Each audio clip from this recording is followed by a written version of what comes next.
Hey everyone, Sawmill Charlie. Well, welcome to another Friday night bee chat. Hopefully everybody has had a great week. Maybe got a little bit of rain. Hey Jeremy and Barnhill and Dustin. Hey Clay, Mike, and there's other Mike from 21st Bees. Hey Keith, and there's the pasture there.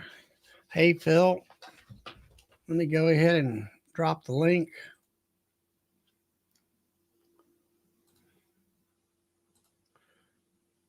And it's pinned.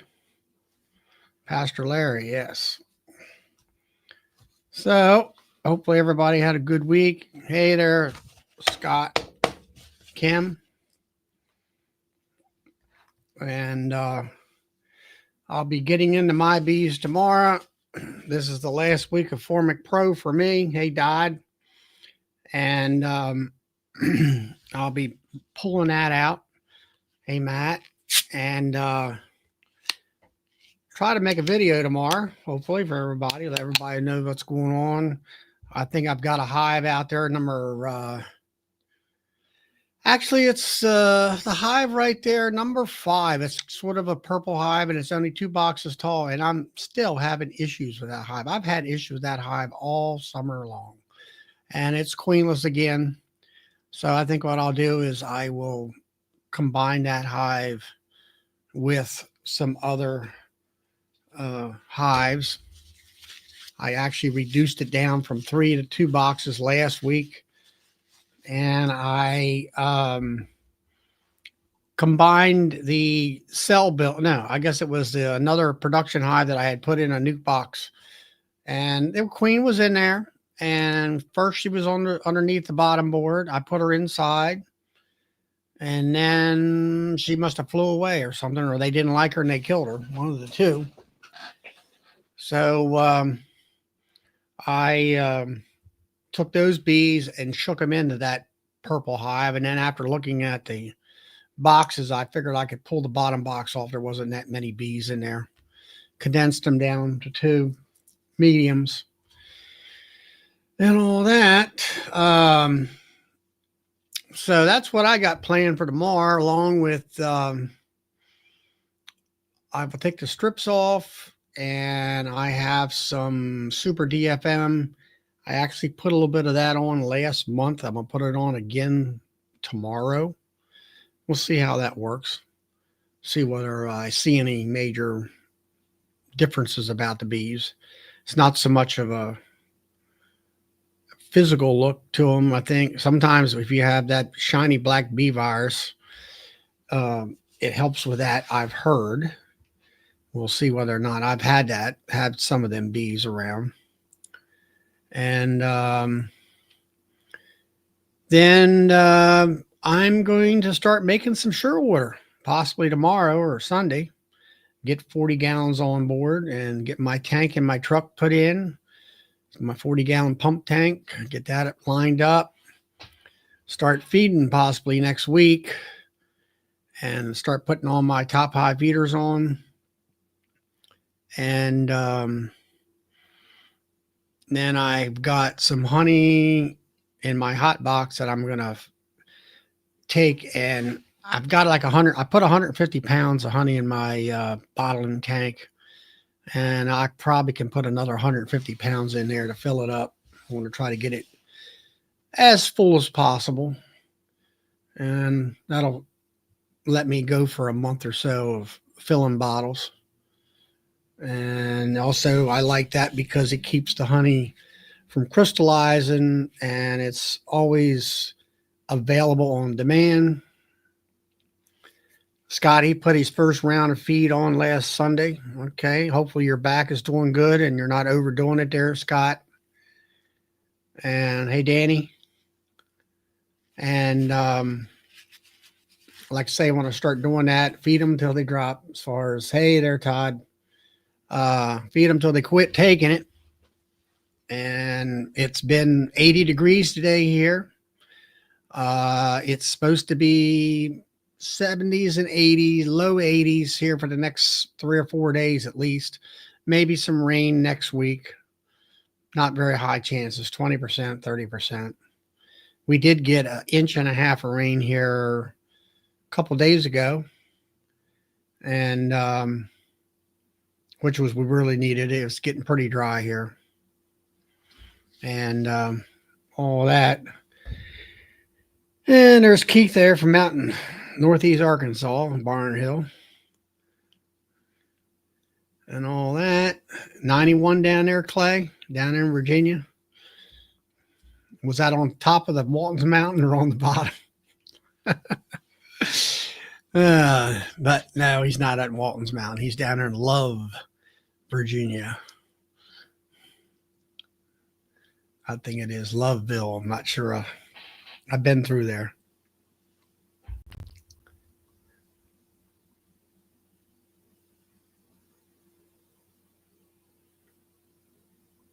All right. Michael out there had his smoker running for 24 hours a day. Shoot, you could have won a prize at one of your local bee clubs if you could get that done.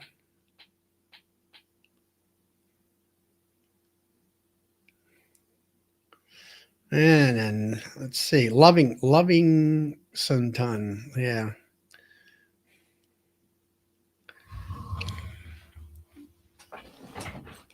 Lovington. Mike says it's 55 degrees. Well, it's 70 degrees here at night.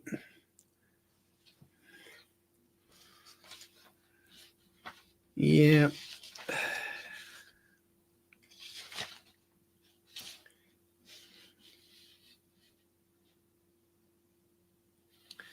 And Michael's down there. What? Michael, you're at oh, you're up in Vermont. No wonder it's cold.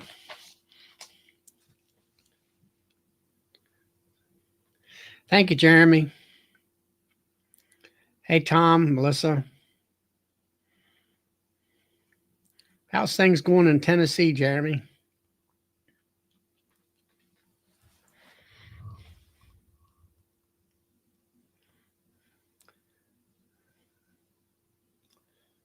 Hey, Ben. So that's what I'm going to do. Try to get something done tomorrow. Try to get some sugar water made. Clean the last of the treatments out of the hives for now. Put that super DFM. See how cool and wet. Okay. And get that much of it done. And we've been coasting here as far as things to do with the bees. Haven't really had to do anything with them. I've been watching them as far as flying. And they're still flying pretty good. Some of them are flying more than others. Oh, that's another thing. I'll probably, since the Formic Pro is over with, I'll probably go ahead now, put my entrance reducers back in, which are 4-inch wide entrance reducers, and get them back in for winter prep. Ben says it's 77, Central Missouri. So, Todd, are you driving home? Or you got home already? Let's see. It's about what, 4 o'clock or so, something like that out there. And all that. Hey, Chris.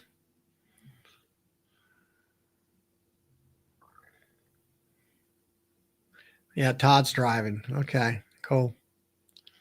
Out in all the great traffic. Hey there, Brian. Out there in Colorado.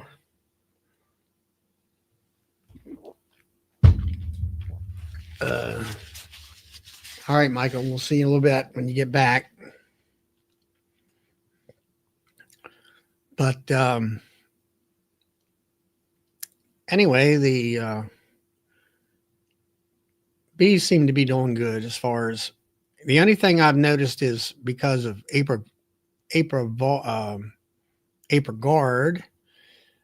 I did notice that the laying of the queen has kind of stopped after that high dyna, and it seemed to be picking back up. Of course, I backed it up with another Formic Pro, which somewhat knocks it back as far as her laying power. I mean, the first week we had with Formic on, first 5 days, 77, 78 degrees.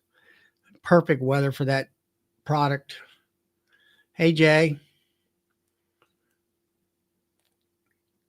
That's my young beekeeper buddy down there in the Carolinas, I believe. And so I'm kind of going to go through the hives tomorrow one by one and check to see whether I got all stages of brood in there. If I see that, then I will know that I have a laying queen and all that. So let's see. Nope, we don't have any of that. And that will probably be about all I will probably get done tomorrow. My main thing is to try to, when I'm starting to feed like this, if I get a batch done, I usually like to let it cool overnight because I heat sugar water and then start another batch to have 2 batches at the same time. Hey, Phil. Hey, Charlie, how you doing? Good. Where are we at? In the farm or the backyard? No, we're in the backyard. I've got market tomorrow. So you look lonely in there, so I decided to come in and give you some company. What's that? I said you look lonely, so I decided to give you some company. Yeah. Bill, he had to do some things tonight. I think he'll be in later and all that stuff. Yeah, appreciate you coming on. Kind of running out of things to talk about. Here, we can look at bees. We can look at bees. There we go. Yeah, they look good. Yeah, that was a nuke. I just moved them into I swore that I wasn't going to do 8 frames anymore, but I had a 6/6 and they were just packed out. I was like, I didn't want to put them in a 10, and I didn't want to put them in 110. So I got the little bit of 8 equipment I hadn't given away. So, and what's funny is, let me show you something. I got a bee bouncing off my headset. Oh, he got me. Dang it. There you go. That one, yep, they're all coming at me now. Dang it. One got me right in the side of the head. It bounced off my headphone. Now another one's going to get me. All right, they're running me out of there. Yeah, Tom wants to know. Tom wants to know, did you finish up with your bee lesson from Noah? Oh, he took and locked up. You there? There you are. Okay, yeah, that had me running in, and I hit my power button on the side of my phone. It went black, but as soon as I got to turn back on, you were back again. Oh yeah, they didn't like me. I just got into them. I just got into them a couple of days ago. Putting some honey supers on. But good grief, they were after me. Got you on the forehead. One of them got me on the temple. The other one was, I showed you. I was trying to show it to you, trying to sting my arm while I was walking in, but I don't know if you caught that, but that's when I accidentally hit the power button on my phone. I'm gonna come back out here, try to brave them again. They sent me running though. What did Tom say? You were saying something, but when I turned you off there. Let's see, what was it? Tom wanted to know, did you finish up with your bee lesson from Noah? Was it from Noah or for Noah? Yeah, I'm going to try to walk by them. Maybe they won't notice me. I just snuck by them. Let's go out here to the other ones. This is another one of my stronger ones, but it's not making as much honey as the other. It made a bunch in the spring, but that first one over there, it's got 2 completely packed out supers, and I put that white one. I put supers between the full supers. Well, you got that one right there in the middle there. It's got bees all over the thing. That one gave me like 5 supers in the spring, but that top super doesn't have very much in it at all. They filled up that deep though, because they made honey just off that bottom deep. I added a deep so they could draw some comb, and I think they've drawn that out. I think that deep's probably full of honey though. Another one that got strong that had an old queen, but I think they replaced her. See that one way up, that one down the end? See Yeah, that I one? see that one. Yeah. All four of these back here, these two and those two over there, those all have two full supers of honey. I mean, really full with lots of white wax. It's like spring around here for me. Everybody Well, else is I was talking about noticing bees. there you got some custom looking lids there. They're on an angle. I thought you didn't get Yeah, anything out there. we. I've always gotten a decent fall crop here at my house, but I don't get any down at Richmond at all. Hmm. Kind of weird. Well, I'd say at all. On like 20 or 30 colonies, I might get a half a 5 gallon bucket. It's really nothing to speak of. But I think this year I'm gonna. They've all got a super. I put a super on them because it gets so hot here. It's Hmm. as much about space as it is anything, to give them a little space over the top of them so they don't just sit there and cook in the sun. What you mean But that angle on that roof? oh, that angle on that roof was just to drain water. Um, all of those lids have some insulation in them. That one actually has all of that. About an inch above the bottom edge of that, there's a piece of plywood or something, and then everything above that's insulated. There's like an inch of foam, and then I've stuffed that pink bat insulation above that. Right. That's the way I used to make them. I hadn't been making them that way much in the last couple of years, but I used to make all of them sloped like that. Another thing I've given up on because it backfired on me, I'll show you. Let's see if we can see. I try to come up with unique things, and sometimes they work out, sometimes they don't. But I used to put this thing right here. Let me see if I can see here. Come on, this thing right here around the bottom, Yeah. Right. and I branded that a Morse cleat, and the reason for it is so water would run down. It's sloped on the top, and there's actually a groove under here, a little drip, so water wouldn't be able to get between the boxes. It would drip off. That works, but what happens is because this is like a plywood box and this is like a cut out of a 2x4, there's like some differential movement, so water gets behind. Let me see if I can show you. There's like a little tiny crack there.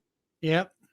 I caulked that, but over time, water gets behind that, and the only place I have trouble with rotting is behind this piece. That plywood box will rot behind that piece, so I'm getting away from that deal. Phasing them out. Here's some honey supers. Now Brian Flower Street, he wants you to kick the colony in the middle there. See what happens.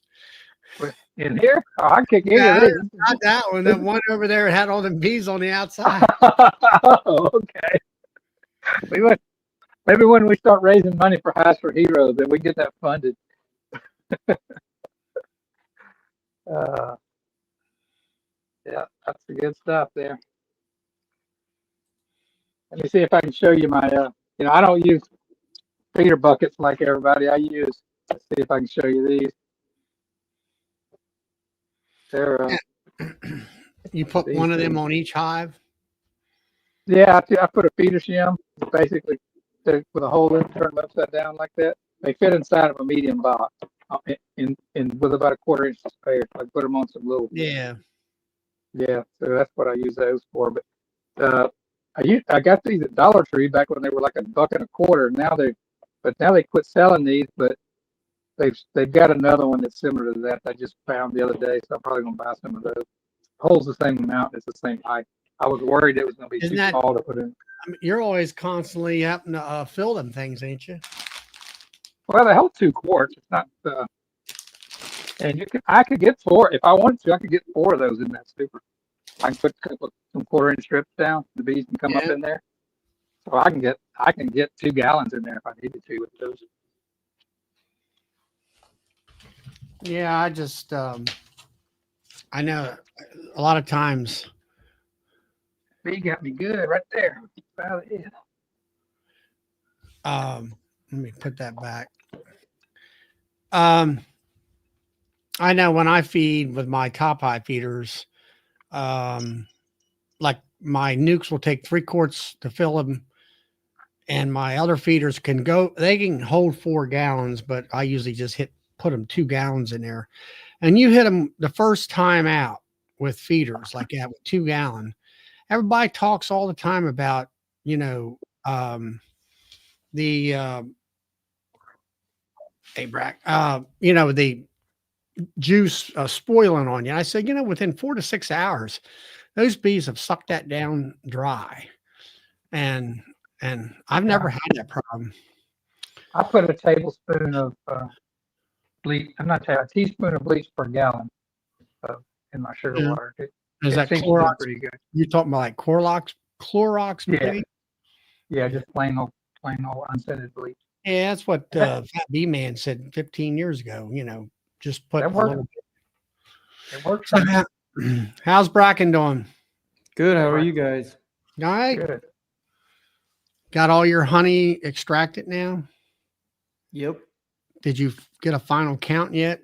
I got about 2,000 pounds Out of how Wow. many hives? out of 30, probably 35 colonies. That's super. Yeah. That's real good. Crazy, crazy I year. So dry here. So, I mean, it didn't rain at I was all. going to ask you about that. Now, is that them getting the honey where you live? Or, I mean, I know you don't extract that almond honey because it's terrible. Yep. That was straight from right here. I don't know where they went. I don't know what they got. Apparently droughts don't hurt them as much. Yeah, and apparently, I mean, I look at your plate on the videos, and I'm like, you do have irrigated fields, and then you have a high country where it's, I'll say, sort of desert, you might say. Yeah. And okay, Carl, and did you have a lot of alfalfa fields that somebody maybe let bloom for a while? That I know I know a lot of them didn't get cut as soon as usual because the dairy that's around here, they went out, they sold all their dairy cows, so they were able to let their alfalfa bloom a little bit more because dairy likes to cut it when it's, just Yeah, young, and tender. within, I think it's what is it? They only let it bloom 20% or 10% bloom in the Yeah, field. something like that. And they want as much nitrogen or protein in there Protein, instead of yeah. going to the flower. Yep, and it had to have just been. I mean, right now rabbit brush is blooming. That's a really drought resistant plant. Rocky Mountain bee plant is blooming right now. That's a drought resistant plant. But like as far as the spring and the summer, I beats me, man. But they did good. They worked hard. That's good. I had one single brood management one. They filled up. I think I had 3 deeps on there, and those 3 deeps were packed. It was pretty nice, pretty sweet. I got it all in buckets. I've sold quite a bit already. It's been good. It's been a good year so far. Are you said when you're selling, are you retailing or buckets or buy the Retail, I bottle it. you bottle it? Yep, I bottle it in. Brian there said in the comments that the solar farm produced a lot of honey out there, and if you look at his videos with the solar farm it's kind of like your dry area, that sort of a deserty type area. At least it's desert to me. You know what, Bracken? I got 1.5 inches of rain this week. We got 1.5 inches of rain in the last 6 months. Was that what you got? I thought it was only a 1/2 inch or something like that. No, it ended up being 1 inch. Well, one rain gauge said 1 inch and one said 1.5 inches, so 1.25 inches. Mm-hmm. But that was the first time it had rained in 6 months, and it hasn't rained since. So that was it. That was our storm. Wow. Yeah. And then Now you were disking that field, and now you got it wet. Did you plant it? not yet. We'll plant probably the end of this month. Wheat or what? Yeah, winter wheat. Okay.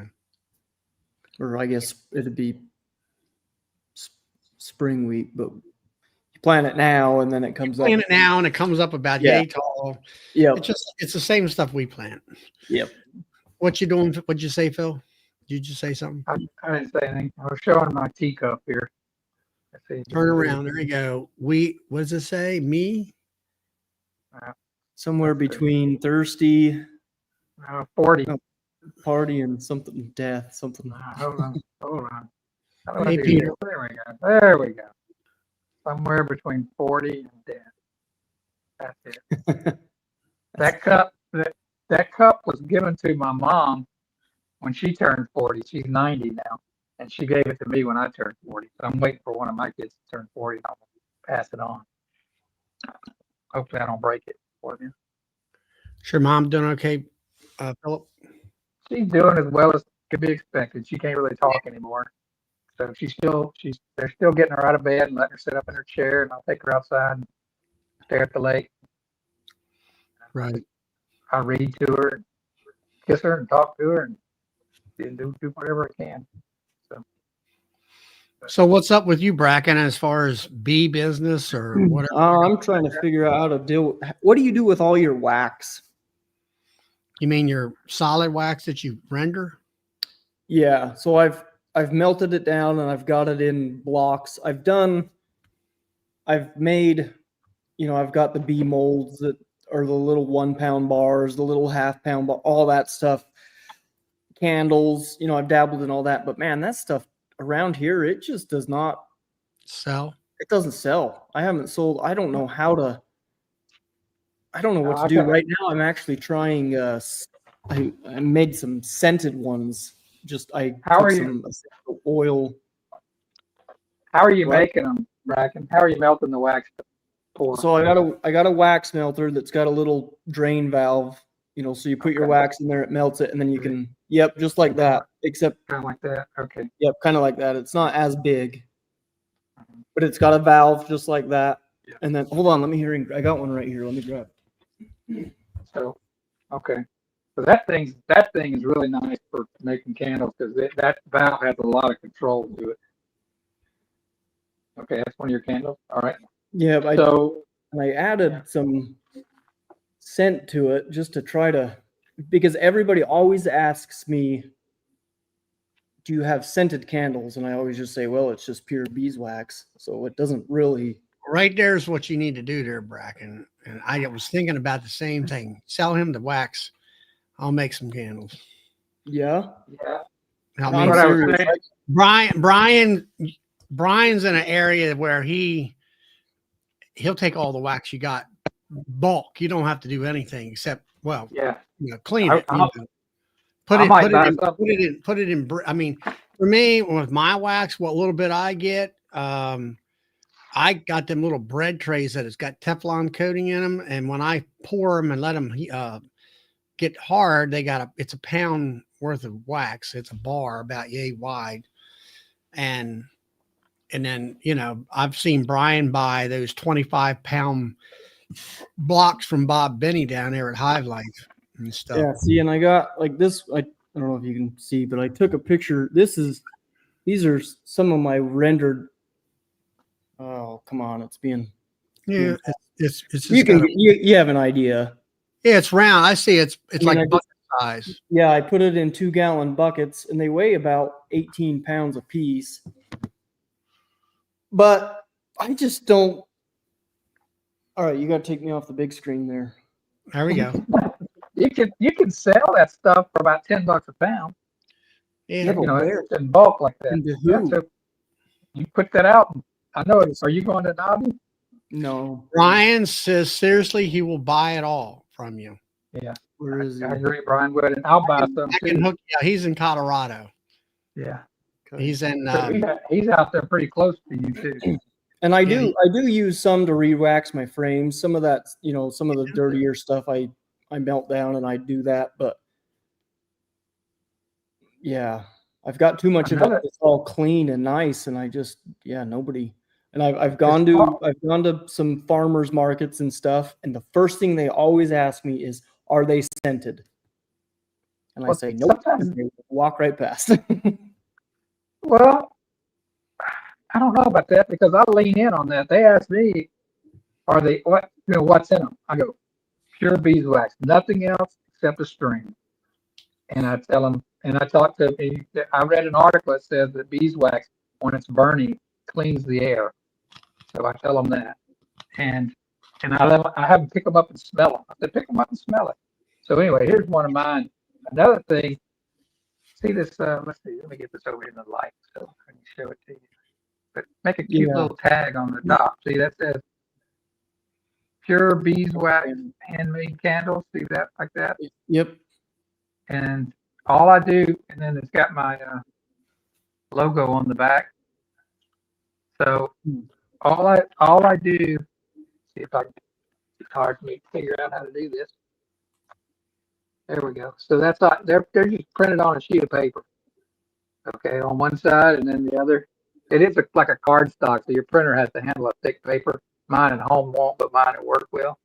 So, and I just cut those out. I've got a paper cutter, cut them out, poke the hole, make my own little tags and put it around there.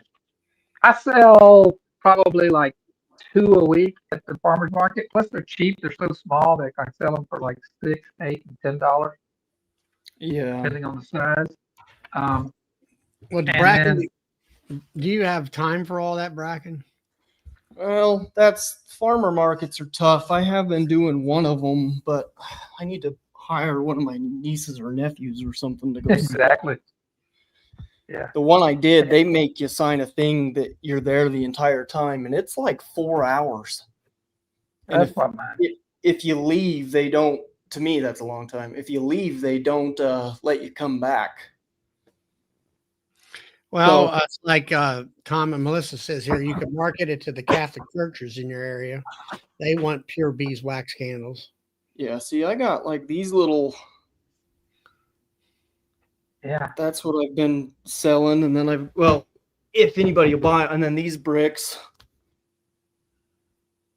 I have a few people ask for the wax, but most people get a candle or two. One of these, But- this one's kind of got a little beat, but I just bought these just to try it, and I thought people would buy this stuff, but nobody buys it. Where I really sell a bunch of brackets is let's see, if I get one of these. This is from last year, but let's see these things right here. So I put some honey, a candle, some Like lip a little balm. gift basket. Yeah, a little gift basket. Around Christmas time, I'll sell the stink of it. That's where most of my candles come in handy. Is I'll sell that gift basket. And I charge for everything in there is pretty much full price. I give away the basket. And you don't do any scent on them. Nope, no cents at all. The candles, fact, straight Yeah, bees. I tell people that if you get a scented candle, more than likely it's half paraffin or It's all what? paraffin. All paraffin wax, which is an inferior wax. Oh, You know, that's what a lot of the people that do what they call beeswax candle will mix it. They'll cut it with paraffin.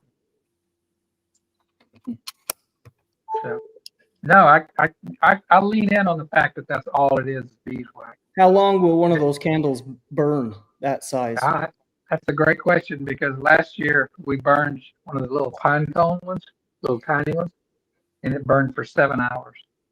Oh wow! So And I don't you know. just I would bet you just this put it one on a burned paper. 10 or 12. Filling On a what? You just put it on a paper plate or something? Yeah, see you can that put it on. fellow? What was that? I didn't see it. You're reading on the screen. Yeah, let me see if I can zoom in.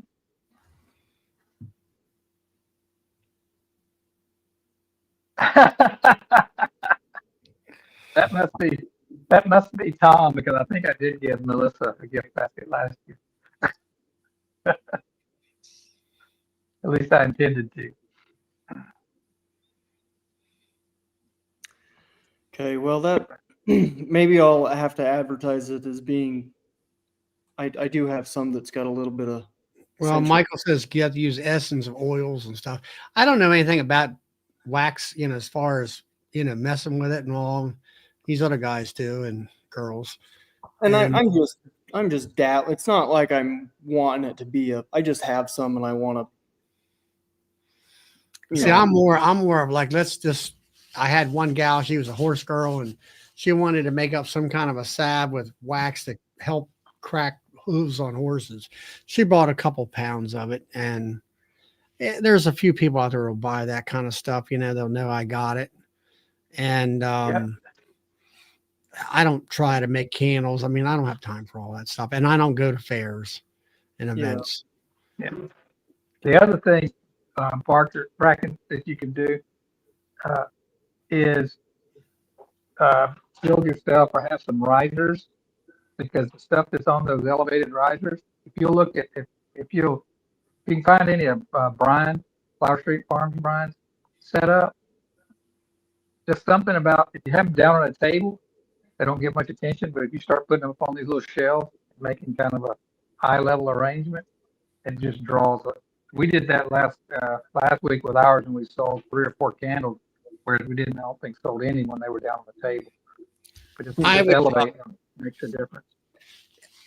personally, I'd be hooking up with Brian and saying, here's what I got. I got X amount of pounds of wax here.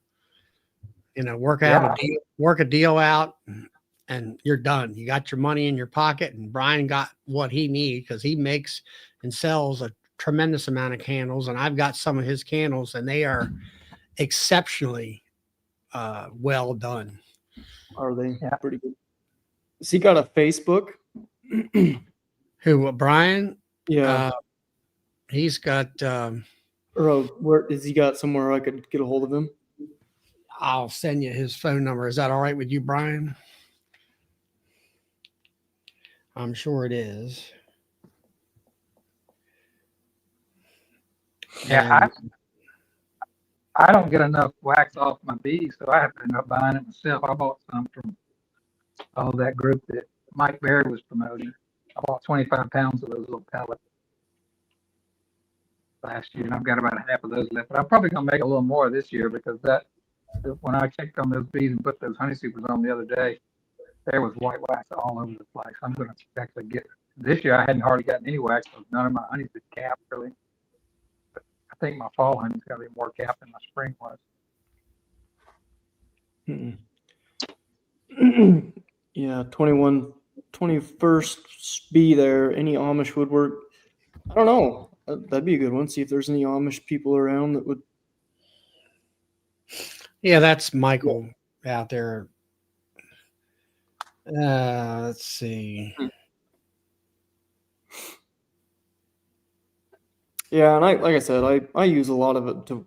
I store some. I don't clean it as good, and I use it to wax my frames. I don't.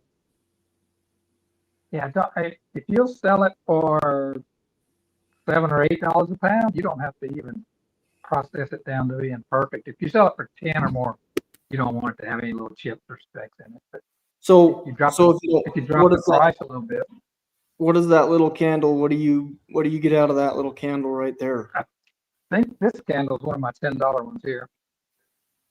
Let me see. I'll show you some. I do 6, 8, and 10. And like the $6 ones are like $40 a pound at that. They don't weigh but about 4 ounces.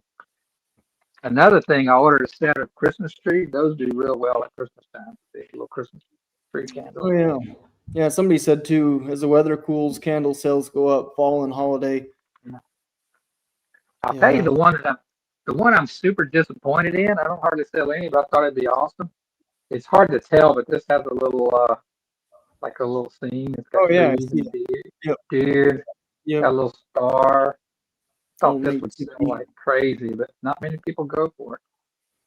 Just too subtle, I think. But yeah, that's one of what I call this large. I don't make really big ones because it just doesn't. You can't come out as well, and people are. And once you get the price point up there above $10, people kind of hesitate a little bit, I think, on candles. But this is a little pine cone. This is the one I said burned for 7 hours. I sell that for 6. That's cool. And did you just get that mold off Amazon or off the internet? Off Amazon. And believe it or not, it doesn't. I like it better, but it doesn't sell as well as this one, which is a little with some bees on it. This one sells well. I also sell this one for 6. Is that your number But one where seller? I sell out of these a lot, but those I put these small ones in those in a gift basket with a real small jar of honey and a lip balm and sell them for like $20 for all three. And Yeah. they sell in December. They just fly. I'll probably sell 20 or 30 of those sets. You know, or maybe even more. Hmm. But Yeah, no, yeah. Roy asked a question there. I think it kind of depends on where you're at. Where is this comment? Who's that? Roy Prout. Question for the group. If you feed 1-to-1 in the fall, how long does it take for the bees to dry it down? Why would you want to do that? You want to go feed 2-to-1. See, I never feed 2 to 1. I feed 1/2 to 1 until the fall, and then I'll feed 1 to 1. But I don't get cold weather here either. So if I got Well, really cold weather, I would do that you can too. feed them either way. I mean, they're going to do it. They'll take it in. They'll store Yeah. it. They'll do something with it. Yeah, So I feed a little bit of a lighter one, and it's kind of a 2-to-1, 1-to-1, 1 to 1.5. It's my ratios are never very spot on, but I I take a won't 4 pound bag. Go ahead. I won't feed past like November here liquid because then it starts getting too cold, Yeah. too I much won't moisture start. in the I honey, won't. freezing. I won't start feeding until November. Except I do have out at Crossroads. I went out there and I couldn't believe it. There were 2 or 3 hives that have a bunch of fall honey on them, and then there's 4 or 5 that need to be fed.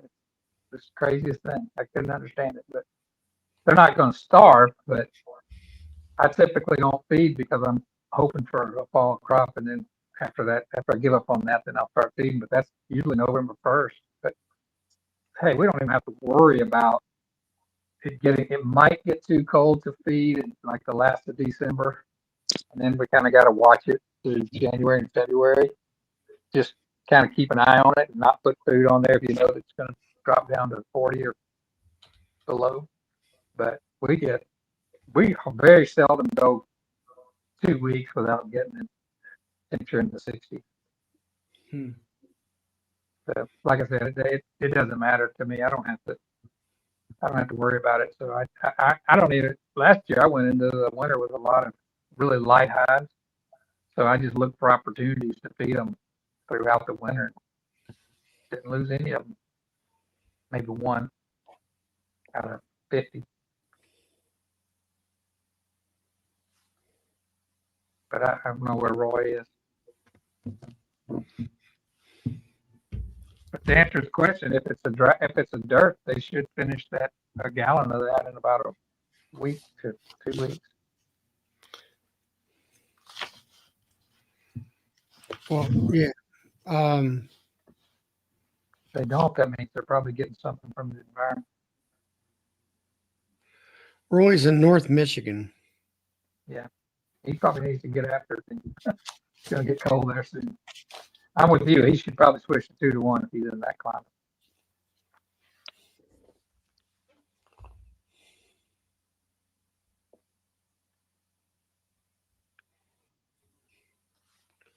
Here comes Bill. Good evening. Bill Nye, the science guy. We got to help. You got to help Roy out. He's kind of an older gentleman. Probably don't have that great of a memory. What's that? Who? Roy Prowl. Oh, I don't know. Him I and thought- I are the same age. Pretty much exactly. That's what I I'm not thought. sure which one. I've seen him in his shop. He looks pretty young to me. Nah, yeah, he's probably 59 or 60. I don't know. He's somewhere right in there. Same as me. That's why I make fun of him because we're the same age. So, Bracken, are you just going to keep your bees right there in that flat field there that you see on your videos and stuff? Yeah, till November 13th, and then I'm heading to California with them. So What the 13th of what? November 13th. Okay. I take them down there, and then he keeps them. He'll get them a little bit more prepped and get final grading, Right. and then get them placed right when the almonds are about to bloom, and then I go pick them up about April.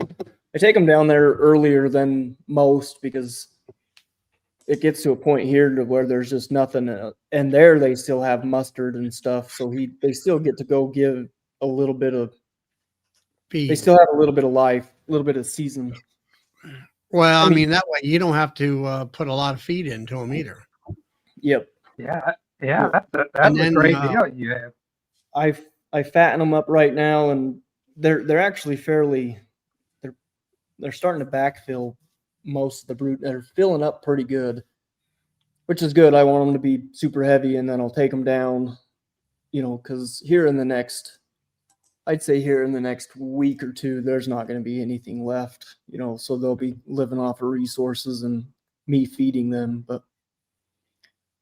Get them fat and happy, and then take them down November 13th, drop them off on the 14th, and then he'll keep them in a holding yard till about, let's see, when do the almonds bloom? Endish of January? Or is it before that? I don't remember. Well, I guess you got to try to get across the mountain too. Yeah, that's another thing too, is I don't want to go over Donner's Pass I did that well, you seen that video. Yeah. You still got those chains on. Lucky you took some snacks along, right? Yeah, yes. So I didn't have to eat somebody. Take that what you're talking about? take some extra chains and set you up a little shack on the side of the road and sell them. Get your money back. Yeah. Yeah, that was a joke. 300 and something bucks for. So I still have them in my truck ready for this year. So exactly. So the guy that you take your bees to, didn't he actually split those before the almond? Because they grew so fast. he split them after the almonds for me. Oh, after. Okay. Yep. So That's we cool. ran, and this year I'm not gonna have him do that. I think, and not that what he did was awesome, but what I had noticed was some of the splits that I made here, they seemed to do better than the ones that were made there and then transported here. But I mean, he made them, they had queen cells or mated queens in them, and then they were pretty young and fresh. And then I put them on a trailer and drug them across the thing, Right. 700 something miles. And I think Yeah, I mean, set 'em back. they did good, but I think it really kind of stressed them, and they didn't quite get. And then, Well, when he did them splits, were they on the verge of swarming and everything, or what? yeah, they were pretty full. He also shook some of the bees. That's and- what I know. He took some of your bees for trading. Yeah, and for stuff. queen, and I'll let him do that again. But I think I will hold off on the splitting, and then that way I can just control the splitting a little bit better. I did notice that my colonies that are doing the best in the fall are the queens that I made in the spring. They've just kind of come into their own. They didn't get big enough for the spring crop, but they are certainly outperforming the older queens this fall by a lot.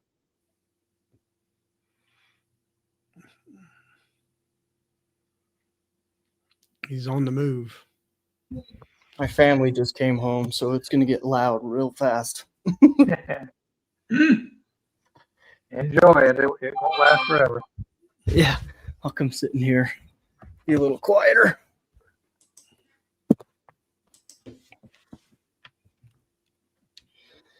Yeah, so that's then for farming. I mean, we got quite a bit of ground. We got to get some fields plowed, and yeah, You can actually plow out there. yeah. Yep, we got a 4-bottom plow that we use. Ours is small compared to. Is that all?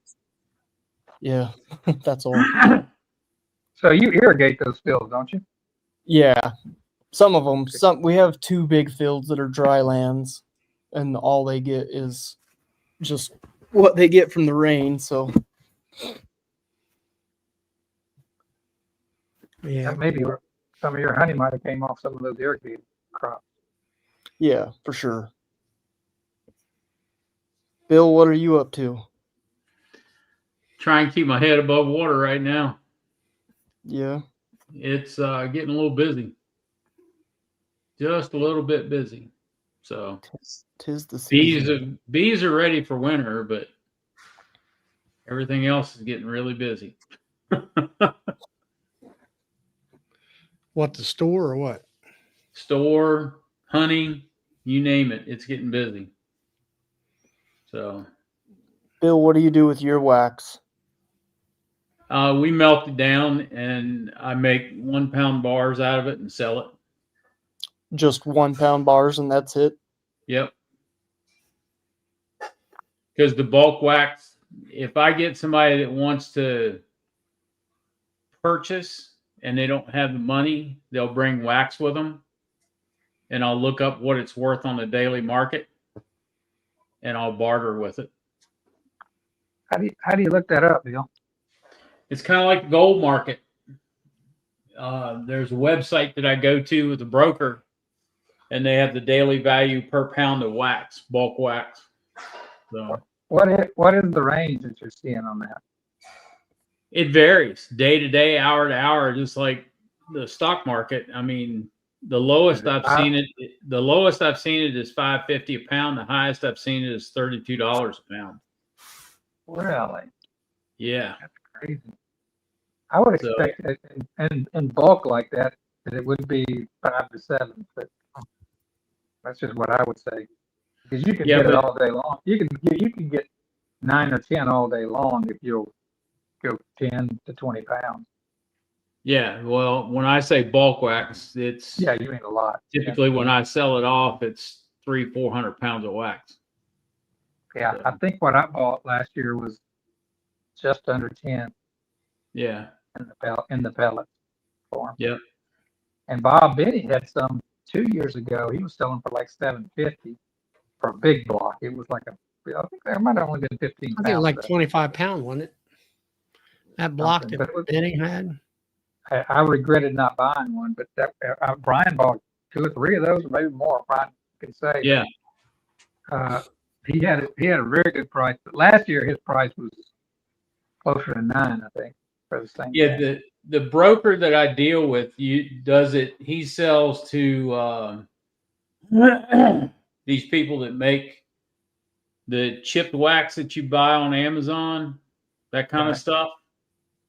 And he also sells it to the companies that manufacture wax foundation as well.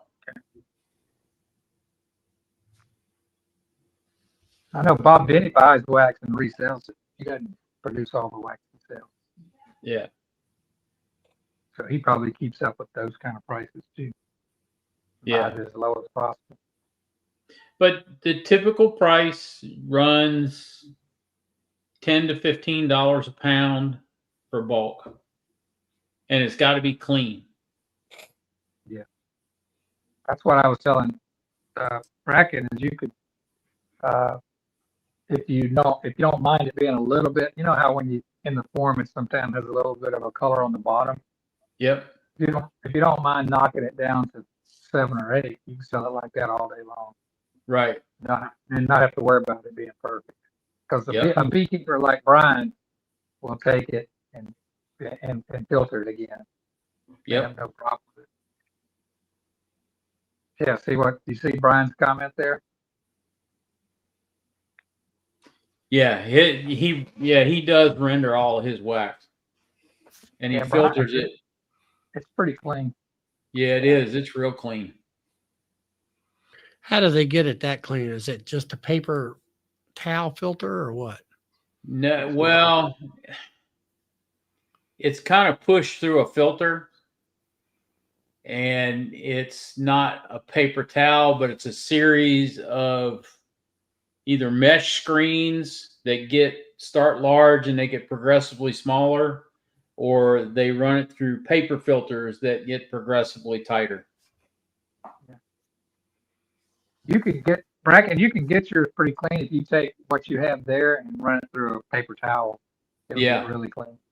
Yeah, You'll it lose a will. little bit in the paper towel, but it'll get really clean. That's what Yeah, I when I'm doing my own. That's what I do.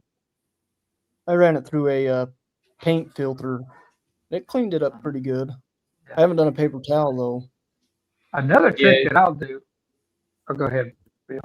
The paper towel, what you lose in the, Bill was saying you're going to lose some, but what you're losing in that paper towel is all the wax that has the junk in it. All your good, clean, fine wax is going to run right through it, and what's left is the junk wax. What I kind use of that. paper towel? There it is. Brian says a restaurant oil filter. Yeah. There I you like go. that. That's good. That's good That's advice. wrong. Filter. Yeah, but what I do, I got a t-shirt shop that does screen printing right across the parking lot from me. And I go over there and get their 100 micron screen printing screens. That's good. You can And run then it through I a coffee lay a filter, paper too. towel on it, and it goes right through it and cleans it really good. You can run it through a coffee filter. That does pretty good. Yep, it does. The other thing, Bracken, that I do is when I'm pouring mine, when I'll pour it in, I'll save like these plastic cups you get from the fast food or whatever, and I'll put like a pantyhose or something on a t-shirt or something, rubber band around the top, pour it through that, which gets a lot of it. But Yep. at the very bottom, about 1/8 of an inch, you'll get that grungy green speckled, what you see in the bottom of your form. But at the bottom of those plastic cups, it's tapered down. I'll take that and I'll take my saw and I'll cut that per 1/8 inch off, and now it's all clean. And now just re-wax that melt that down for frame. So literally cut it after it's already hardened. That's a good idea. Well, that restaurant grease filter, what is that? A paper filter or something, or what? Looks like they have a few. I was looking at some on. They have some metal ones, and then some papered V funnel looking ones. But I just Googled it, so it's not. Might not be exactly what he's talking about. That lunar wax melter, you got to talk to Todd about that. He's the expert. Yeah.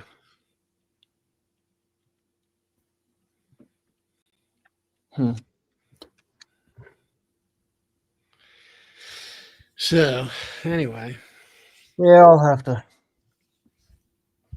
Yeah, don't give up on your wax or your candles. Bracken, just check your cell phone or your message, instant message. Yeah, I Valuable. sent you. Yeah, it's valuable stuff. Call Brian up and he can hook up with you. Yeah. Yeah, I am gonna try to do little gift baskets. I want to try that this year. A little thing of honey and a little something. So maybe I'll make some really small candles and add those to it just to throw in there. There you go. That's when I move mine, is when I start bundling them. I wouldn't sell, I'd say I would sell like 20 a year if I didn't bundle them, instead of probably 80 a year with bundling them with gift packages.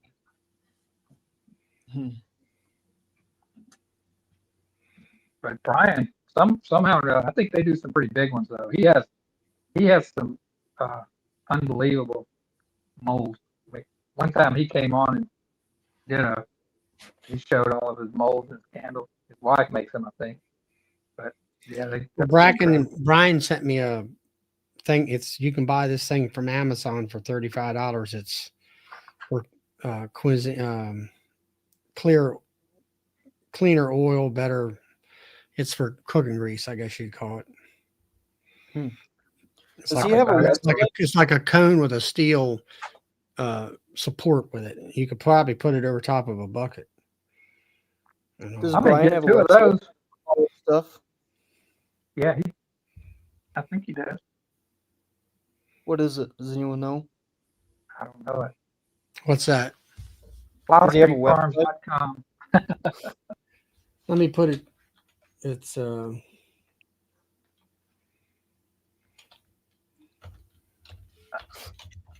Roy, I can't remember. I think it's like a 2. I think it's a number 2 wax. Yeah, I think it is a number 2. Number 2 wick. Yeah. It's a little too thick for that small of a candle, but I don't get too caught up on that. One of my candles that I make, it sells very well, although I can't say that I burned one. I put a, let's see if I can find one. I might have sold them out because they sell so good. No, I got one. there's the link to Amazon for this here filter. You guys can click on it. It's a number 2 square braided filter wick, Yeah, that sounds right. and that's So for a this- 1-inch taper, and a number 3 or number 4 for a 2-inch pillar. So you probably need a 3 or 4 for the. Well, 3 or 4 is a bigger one. The Yeah, wider it's it a is, bigger the wick. bigger. Now this little candle right here, which I just really like the look of it. Let's see if I can get it better. Let's see. How do we do that? That's like a square block, isn't it? It's like honeycomb. Yes. Yeah. Square, and it's kind of got a comp. But see that little curly Q wick at the top? That's actually a hemp. That's hemp string, and it's wax coated. I bought it off of Amazon. But I only use that one for this particular candle. But this is kind of funky. A lot of people really gravitate towards that So candle. you burn the candle and get high at the same time, right? Yeah, exactly. The rest of them just have cotton wicks. But that one, it's actually the first ones. I was just gonna only do this one, but I kind of get. They're a little bit addictive when you start buying different forms. How'd you can get do it that to with a do lot. the beeswax? How'd you get it to do the beeswax on it? No, I don't know that it's I think it's beeswax, but it's actually a roll. Matter of fact, I'll see if I can find it. It's a roll that's just like what's the natural string? The hexagon? Can't come up with the name of it. No, it's yeah, I'll find it. I got tons of it. Let's see if I can find it. This is my little camera. This is my little candle box. So here it is, right here. So, you see that? Oh yeah. Come on, Philip. I can't ever figure out where the camera is. There we go. It's like twine. Twine was what I was thinking of, but it's wax coated. I got this off Amazon. Yeah. I'm dyslexic when it comes to figuring out where the camera is. There it is. I gotta take off, guys. All right, Bracken. Good to see Hey, you. Bracken, good to see you. See ya. Thanks for letting All me right. join Luck for a on the little bit. almonds this year. Yeah, thanks. We'll talk about that. Maybe I'll jump on next week. As it gets closer, we'll talk about it. Yep. I'm Yeah. enjoying your video. Oh, good. Did you, I can't remember which one I posted. The last one, I don't think I've gotten to watch. I saw it came out something about treating for mice, I think, is what it was. Oh, yeah. I haven't had a chance to watch that one. But I've been watching Yeah, you all were the doing others some vapor doing that. with your harvest and all that stuff. Can't remember what I did after I schedule it to post and then I forget about what it was. And then I'm like, I don't even know what it was. I don't remember what I think did. it said something about attacking I know or this. wiping out The the one mice. that had some wax moth. Yeah, that one I was pretty pissed. I had to do some editing on that one. I've got a box up there right now. I hate that wax Dying. moth. Not bad. Yeah. Okay. Talk to you later. See ya. Nice. See ya. See you later, Brad.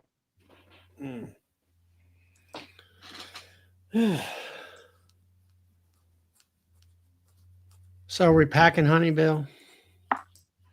Yep. And what are you doing? Anything to bees over the weekend at all, or had time? We're feeding this weekend. I'm going through mine. I'm gonna take the Formic Pro off, and I'm gonna cook up some. Probably about 40 gallons of sugar water. get ready for next week. Yeah. Try to get maybe a couple batches, get my tank put in my truck, and get that all lashed down, and Yep. get all that ready, and take the pump apart and give it a a bath and on Yep. the what do you call it, the impeller thing. Yep. It's a rubber diaphragm pump, and make sure that's nice and clean so it'll pump good from the Yeah. get go. And I just I don't know, I don't think I'll get it done on this weekend, but I'll drop the feeders on, and I want to do inspect the hives. I got one out there that I can see in this picture right now. It was a two mediums. It was number 5 hive, and that sucker's giving me a problem today. It's queenless. It's got a darn queen cell in there. Yeah. And I'm like, you just might as well come. And I've shook it down to 2 mediums. Probably could get away with 1 medium, and it's like, all right, I'm ready to just shake it out in the other hives and be done with it. Yep. Yeah. Our window for Formic kind of slammed shut on me because it rained on Sunday, and we didn't get in on Saturday because we had so much going on. And then it got hot, and it's been hot most of the week. So my window kind of slammed shut on me. Hey, Joseph. I put that Formic on 2 weeks ago, and it was at 75-degree weather, 78-degree weather for the first 5 days. It worked out well. Yeah. And been back. I'm hoping to see some brood back up and running, in the hives. And that kind of thing. I'll have to say that maybe April guard, I have to say that definitely does shut the hive down as far as the queen goes. That stuff does. Yeah. And so, try to get that done, try to get, kind of line things up, and all that. I was going to go to another bee meeting tomorrow, but I looked at the itinerary and pretty much basic stuff that it's like, I don't need to waste my time going up there. Yeah. And I need to be better, get my hives completely in line and all that. So that's what I'm going to do this weekend. Yeah. So after we get done feeding bees, it's going to be pumping honey. Bottling honey. You pack. I mean, I know you had a big order there to get done here in the next week or 2. Yep. I got 10 days left to get it finished. So I'll get it done. There's going to be some late nights and long days to get it done. Yeah. So Get that done. Did you get your boxes and stuff that you had to have or something? yep, boxes came in. So all that's there. So as soon as all that's there, then we can get finished. Hey, Rick. And you got what? A couple pumps running or what? Or what? I got 1 pump. I'm going to have another one on the way next week. So the bottling line machine hasn't been ordered yet. I'm waiting on. Well, that takes a while for that. Yeah, I'm waiting on the leasing company right now. So you figure on leasing it and see how it works? Yeah, well, yeah, that's what's going to happen. So to answer Tom and Melissa's question, how many people does it take to run the bottling line? It's going to take 4 of us. 1 to keep it supplied with honey, and 2 of them to label and stack. So are you buying and selling, or are you just packaging? Buying and selling. Okay, that's cool. Buying and reselling. So that's the only way I can do the contract. That's turning into a full-time job. Let it. Yeah, it's a It's good full-time money. job. It's good money if you can get the help to help you do it. Well, it's a pretty big contract. It's supplying a big supplier, and Yeah. and you kind of have to get it, kind of work the bugs out. I guess the best way to explain Yeah. it. Get it set up, get your bugs worked out, kind of get a feel on what you need to do to get things taken care of, and then if you can buy an automated bottling line to reduce the, I don't know what you call it, the workload or make it more efficient, I guess you would call it. Yeah, once that's in there, the bottling line will do 40 bottles a minute. Yeah. That's a good one. And I can run the entire contract in 4 days. If I Right. run 4 days, 8 hours a day, I can run the entire contract in 4 days. And that's what, 1 pound bottles? Mm-hmm. Yep. You must have one of those that does like 6 or 10 bottles at one time. Yeah, 4 bottles at once. Or 4? Okay. Yep. So how's Todd doing? Yeah. Yeah, I got home a little while ago and ate dinner.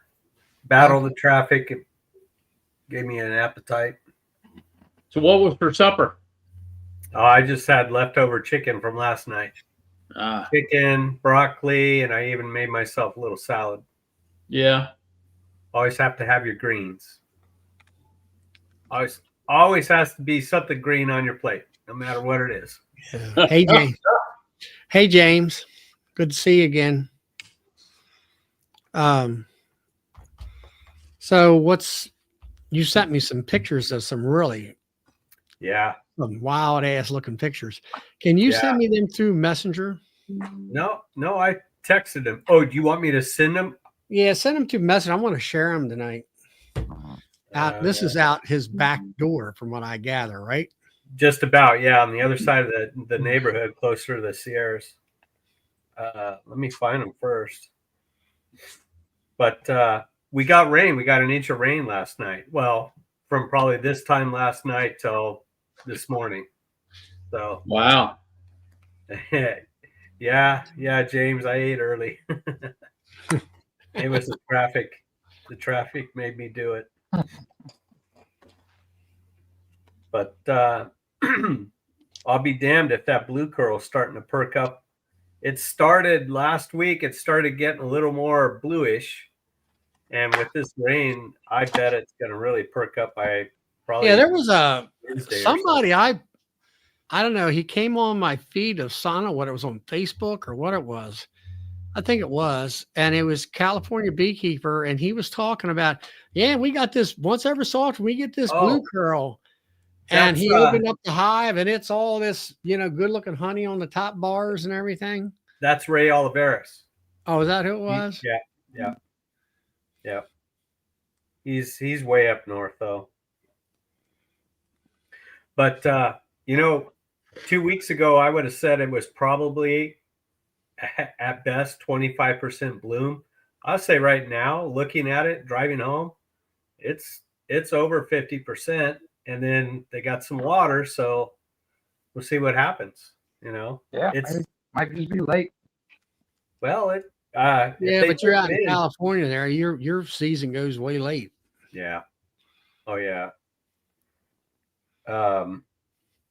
Give me a minute though. I'll be able to find that pictures.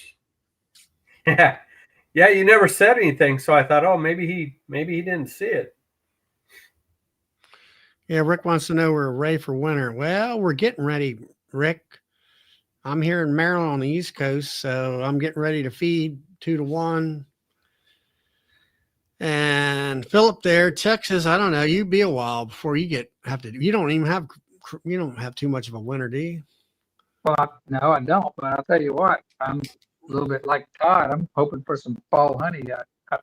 2 years ago on these little 8 or 10 hives here behind my house, I got 400 pounds. Last year I got just over 200. And this year I know I have over 300 on there now. And I've got about a month to go. So I'm hoping to blow the top off of 400.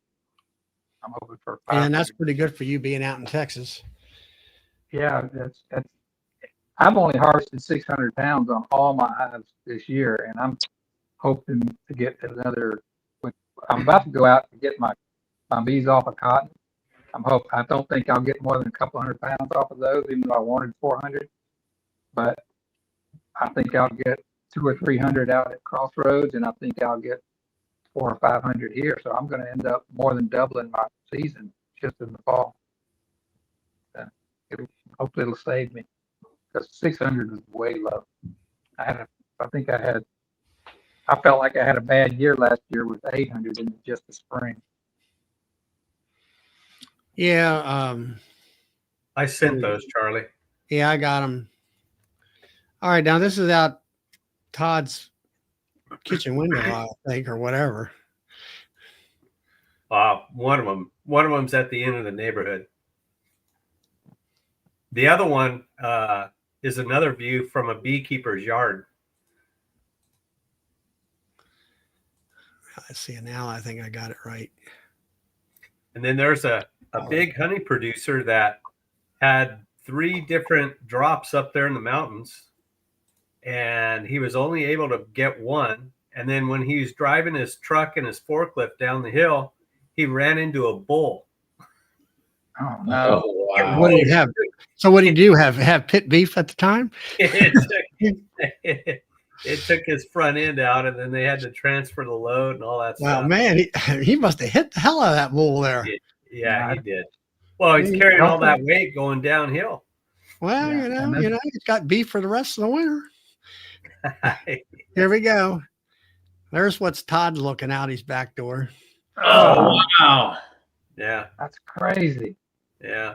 That's a little too close for comfort there, Todd. That's That looks as like- the crow. If a straight line, that's probably 8 miles, 9 miles. That looks like a volcanic eruption in Yeah. Hawaii. Yeah, crazy. that's that night it blew up. It's like I said, it rained last night, and they have a handle on it. They've had a handle for almost a week and a half, but it's around 60,000 acres, and it was too rugged of an area to get a lot of stuff in there, so they fought it with dozers, and then what do they call them? Hot jumpers or Smoke jumpers. what's that? Smoke jumpers. Yeah, so that's all they could do. But All right, and then all right, let's go see if we can get out of here. and then the other one is the Yeah, I want to get into that. All right, back it up. Yeah. So that's basically the same. Well, that's the same evening, just different look at it from a different angle. That was further north, I think. What's that on the ground there? Snow? No, that's just a dirt field. It looks like snow. I looked at it. I thought, what the heck? But yeah. Wow. It's under control. I think it's. I'll find out tomorrow when I look on the app, but I think it'll probably be most of it would be put out because it rained like hell up there. I think, from what I heard. Right, yeah. So what do they know what set that on fire? Or? Lightning fire or lightning caused it on August 24th. Yeah. Well, it's been burning almost a month. Well, back in COVID 2020, they had a fire that was set. It wasn't purposely set, but it was an illegal marijuana camp from people that were not of this country, and whatever fire they had going got out of control. It ended up. It started on Labor Day, and the fire was finally put out in December. It burned over 500,000 acres of national forest, and there's no deer up there now. What deer didn't get baked, they ran away. They went east, so it's pretty brutal. That ain't. Yeah, it's I was down in the where all that hurricane was, where all the flooding was this past year or two. We were right in that area there. There was a spot where we stayed on the side of the mountain. I think that hotel kind of slid down the mountain. Um, but anyway, they had a forest fire and they were letting it burn because of the bug. They have that pine beetle bug down there, and it's killing them. Damn, trying to kill the bugs and all. It's the same And thing here. it, it just it's a different climate. Like where you're at, it's so dry. I asked a DNR guy here from the forestry bit, years ago when I was in fire service, and he says, "Well, you take a torch or a cigarette lighter, go out here to my pine trees, and you hold them up to the pine needles, and they'll just sit there and sizzle, and the sap will run out of them and all that." He says, "You do that out in California, it'll light off like a darn tissue roll, like a toilet paper roll. It just woof." Yeah. And he said, because it's so dry out there, the trees are living dry, Yeah. And that kind of stuff. And people talk about like trying to make up those Western arches over top of the driveway out of wooden trees and stuff, And I said, well, yeah. I said, there are cedar trees, and the trees, they're alive, but it's so dry out there, the wood is already kiln dried while it's still lit alive. Yeah. Yeah. And it I said, that's why that stuff lasts out there. It's a different environment. Yeah. And all that stuff. The worst part is they don't clean it. I had some friends that took a deer up there. Well, I think it was 2018. They sent me a picture, and they said, "Look at this picture. I wish I had it. I'd show you." They said, "Do you see anything different or weird in this picture?" And I looked at it. I go, "No, that's just kind of a small forked horn, but I don't see anything weird." And he said, "Look at the ground." I looked at the ground. Couldn't see the ground.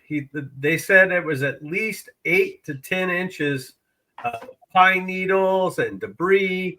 You had to dig to reach dirt. And so that fire, that's what made that fire go crazy, because they took that deer in the same area as the fire. And it was bad. There's no wonder it burned Yeah, out. well, that was and that's been years ago too. The same DNR guy said, he said, when I went through fire school, talking about ground fires. I'm like, how in the world is the ground going to burn? Well, what they're talking about is exactly what you're doing. Is that it's a foot worth of pine needles, Yeah.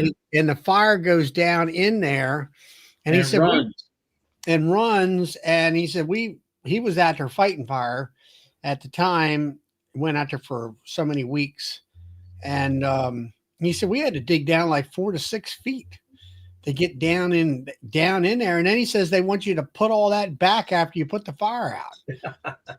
Yeah, right. And then I told him, I said, back in those, years ago, I said, why don't you, talking about the smoke jumpers and all, I said, why don't they clear out landing zones, some LZs, and come in there with a Huey with, 10 guys in a chopper and jump out and, and place your people where you need to be. Because I've seen them where they walk, be like 100 guys in a line walking up the side of this mountain to go put out fire. And I'm like, what? That's kind of inefficient, and although we can't disturb the forest and all this kind of stuff. And I'm like, you can't put in fire breaks and all that crazy crap. The biggest problem with this fire, and then I'll get off the fire talk, but yeah, in the state of California, even in the national forest, that they weren't allowed to clear or keep the fire roads clear. So these fire roads would have been helpful to get in and around the fire and to attack it in different areas. They were all overgrown. You couldn't find the roads. You had there you go. Yeah, 6 to 8 inches of pine needle, and then the bush grows over it. You'd never know there was a road there. And that was since the 90s. That's what I'm gonna say. I mean, they don't have those fire trails and stuff, and they wonder why they can't control stuff. Yeah. Crazy stuff. Hey, Charlie, earlier there was a question for me. Brent was asking what the cotton honey tastes like. To be honest with you, Brent, I don't know. It, I tasted a little bit when I was out there 3 weeks ago, and it wasn't that impressive to me. But hopefully, I'll be able to tell you. I know Jeremy has that cotton honey out there in Yeah. Texas, but I mean, And didn't mine- you go out there and try to steal some of his honey there, Phil? That's what I'm doing. I've been trying. I failed miserably at it though. But yeah, I thought you Jeremy, were in there sneaking in on the backside of them fields there, trying to hook up Jeremy. on some of that honey, honey crop. Jeremy's hives are like the cotton's right out the front door. Mine have to go a half mile to get to the cotton field. I'll catch But- you later, Rick. Mine maybe, have some other stuff going on because there's other things around. But so I don't know if mine's going to be true cotton honey or not. But I just hope I got some. I hope I got enough to pay for my gas for 3 trips out there. But I probably don't. Mm. I mean, Because it's 3 hours from where I'm sitting now. It's 4 hours from there back to my farm to take. I got 7 hours driving ahead of me tomorrow night or tomorrow afternoon. And are night. you going to go out there where you got those hives at the cotton fields and then harvest it, or what? Yeah, our plan is to go out there. I had 3 supers on top of a deep, but it was so little honey in there. I took a super away, brought it back here, and put it on my colonies here, which is smart because I needed it here. But so what I did was I just left 2 supers. The bottom super, the first super above the brood nest, was about maybe a third full 3 weeks ago. So I don't expect. We're hoping that they're not so heavy. You know what? I'm lying. I hope they're so heavy I can't pick them up. But we're expecting that they won't be so heavy that we can't just pick them up and load them on the truck, take them back to the farm, and then get the honey off the next day. That's the plan. But if we have to, we might have to break one of the honey supers off to make them light enough to carry. But so that's where we are. But I'll drive there. We're going to leave after market tomorrow. Probably, hopefully, we can get out of town by 1 o'clock. And then we want to go get them prepped. And prepping them is easy if we're not pulling honey. All I have to do is pull the top off and put a screen top on it, put the strap back on it. Probably take us 30 minutes to do that. And then we're going to go try to dove hunt for a few hours, let it get dark, and then put them on the truck and head to the farm. Probably You're gonna put probably 9 o'clock. What, put No. escapes on, or what? No, I'm just all I'm going to do is if I do pull honey, I'm going to use Fume board? Fume board, yeah. Matter of fact, Yeah. I'll remind me, make sure I remember those. But, that's how I'm going to do that. But no, what I do is I pull the top off, pull the inner cover off, and I've got these. It's basically a shim with the number 8 hardwood cloth across the top. I put that on top of the hive. It's the same size of the box, and I put a strap across it. So I've already got screen bottom boards. And now I've got a fully screened top, so the bees won't get hot at all, or any hotter than they have to. It's complete airflow all the way through the hive. If I try to move them without doing that, it's tough on them when it's 90-something degrees, which it will be tomorrow afternoon.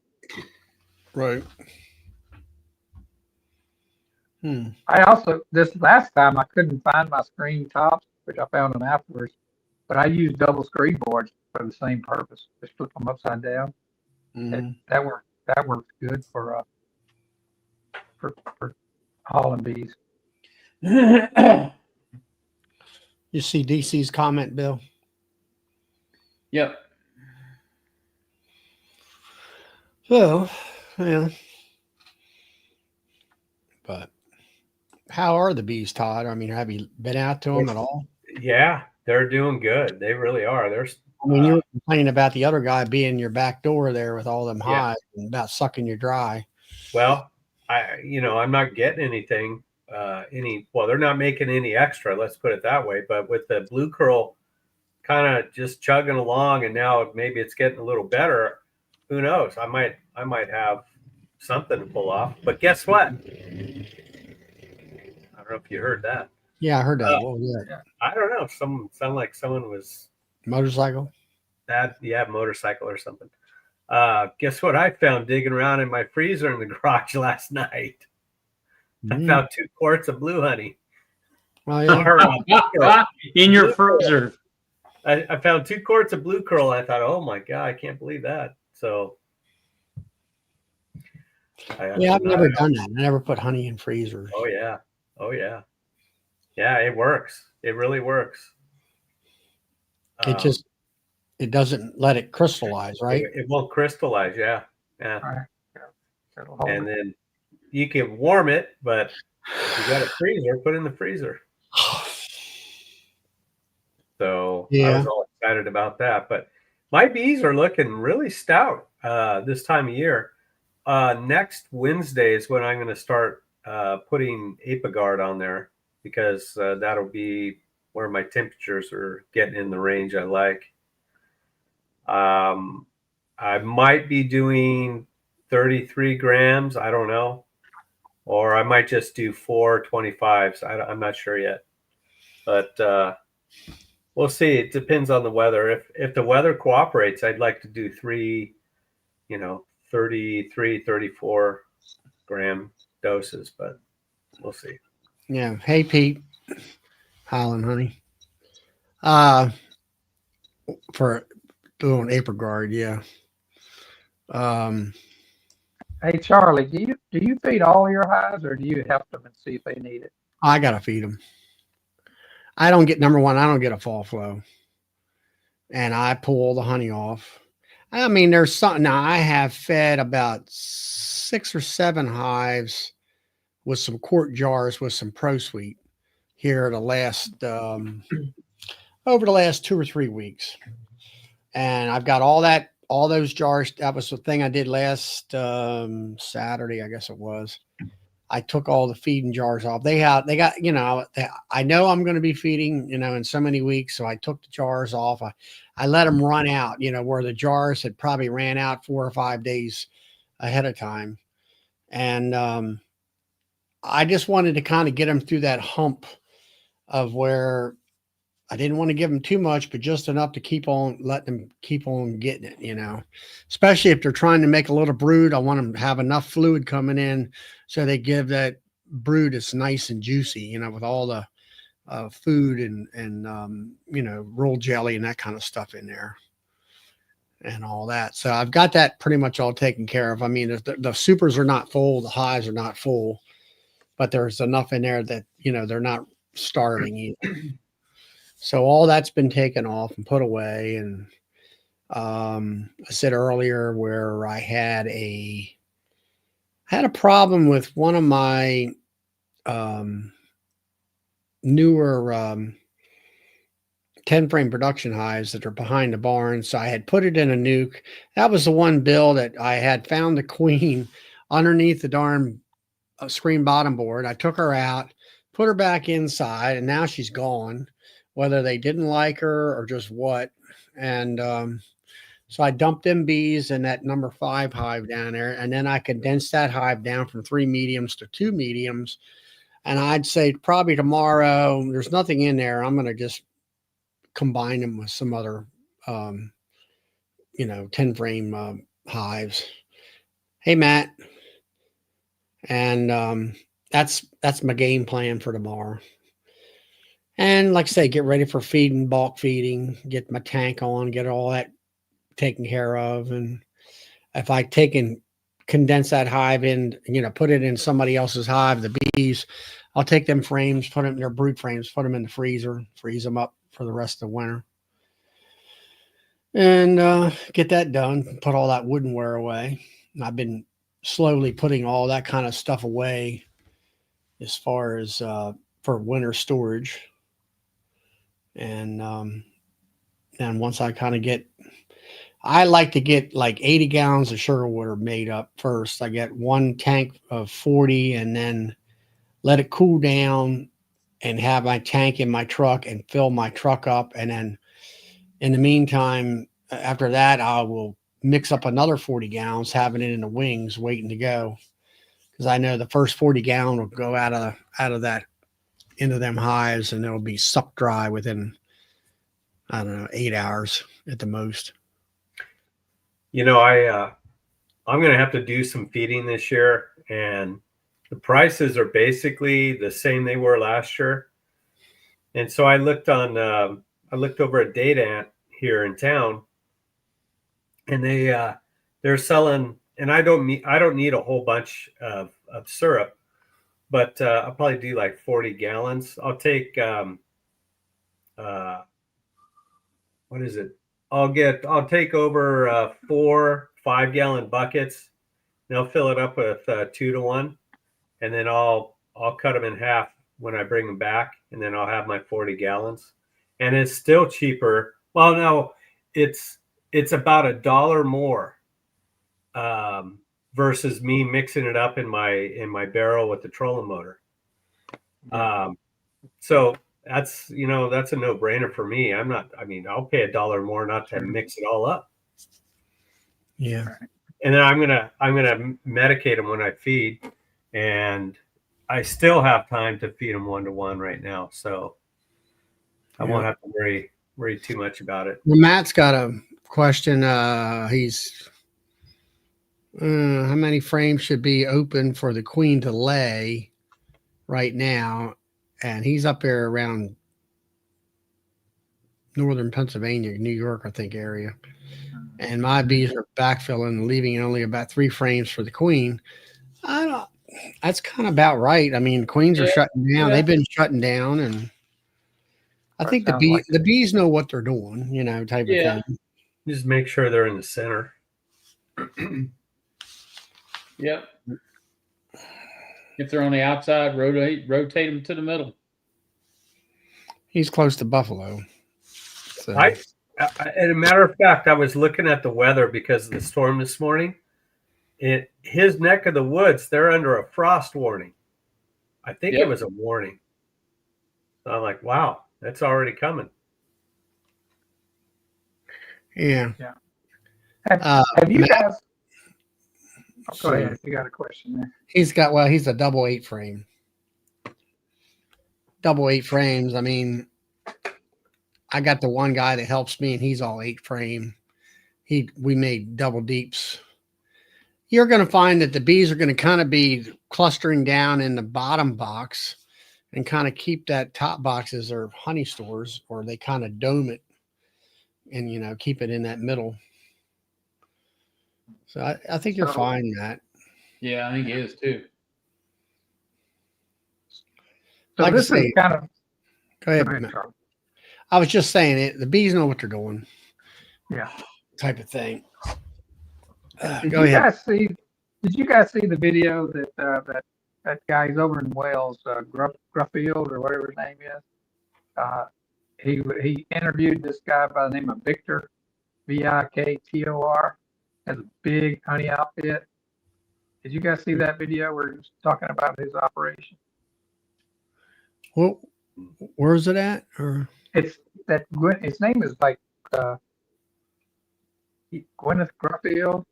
He's got a real thick Welsh accent. He's friends with Richard Knoll. Richard Knoll, sometimes they get together on videos. Right. He's in Ireland, I think. Or no, maybe Scotland. Yeah, he sounds Scottish, but I think he's in Wales. It's where he's in a part of England that have that thick accent. But he's starting to go around and interview big time beekeepers. And this guy he interviewed immigrated from Ukraine, and he's in a certain part of England that has makes a lot of honey. But the thing that really interested me about what this guy did, he doesn't mark his queens, but when they get mated, he sticks a thumbtack in the back of the hive with the color of their year. And if it's more than 2 years old, if it's more than 2 years old, he takes 8 of those hives, and he doesn't look for the queen. He just stacks them all up. Stacks up 8 hives, and then lets the queen. So he thinks that he gets the best of 8 of those queens. Then he comes back in a day and makes splits out of all those colonies and puts cells in there. And he doesn't care about the queen's going to take over one of those, because if she's a badass anyway, she survived 8 queens.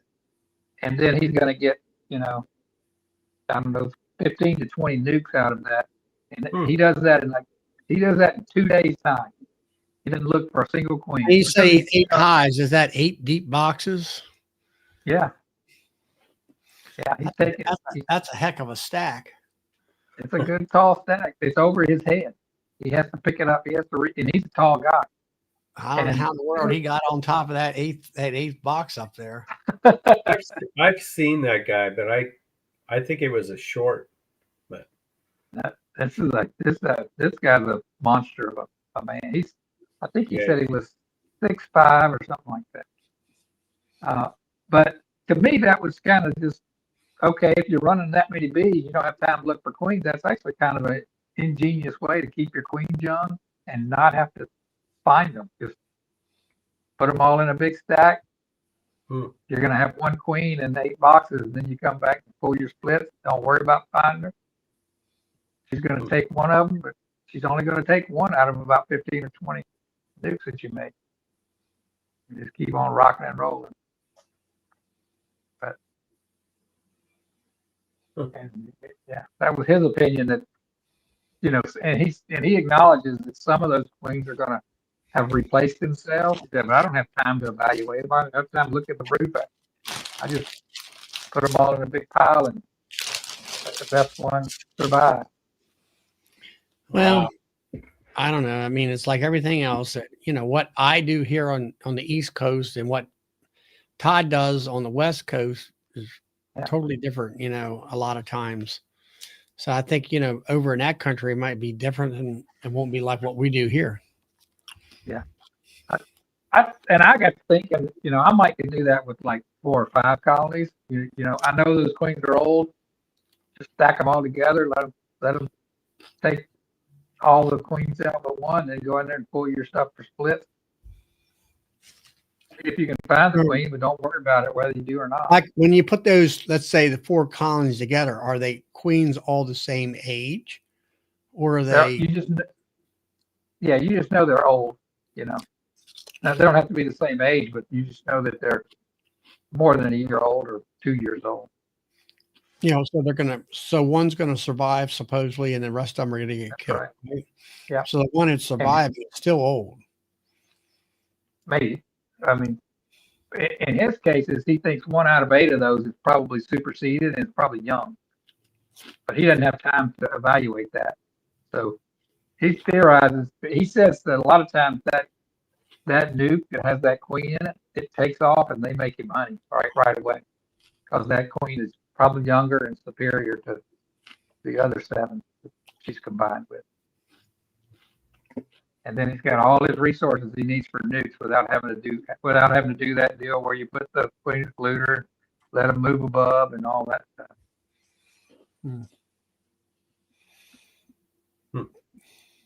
I thought it was pretty cool, pretty interesting. Another thing that he did when they toured his workshop, he does 2-way pallets, but he doesn't build the bottom into the pallet. He takes a regular bottom board and screws it to the pallet. That's how he manages his pallet. They're just literally a couple of runners and some boards holding them together. He's holding the pallet or he's just putting runners and then now or screwing them to the other bottom boards. Yeah, he's taking his bottom boards and he's screwing them down, and then he puts his clips. He's got some special. He actually just uses a couple of angle pieces, but he makes clips that come off of the bottom boards that keep the box from sliding. It was pretty interesting, I thought.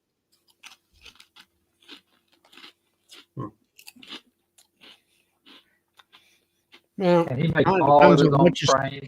kind of depends on what you're doing, whether you're moving them Yeah. or Well, he's moving. you know He's moving what them. you started out with and that kind of stuff. Yeah, I think he For would. me, I'm not going to move anything of mine as far as like pollination or like what you're doing, like say taking them out to, you know, for cotton honey or something. But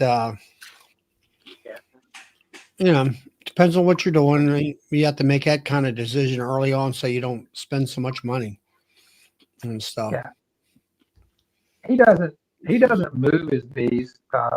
except in, he's got like I think like a 20-mile area that he keeps bees in. So he does some moving, but he doesn't take them to pollination or anything like that. Mm.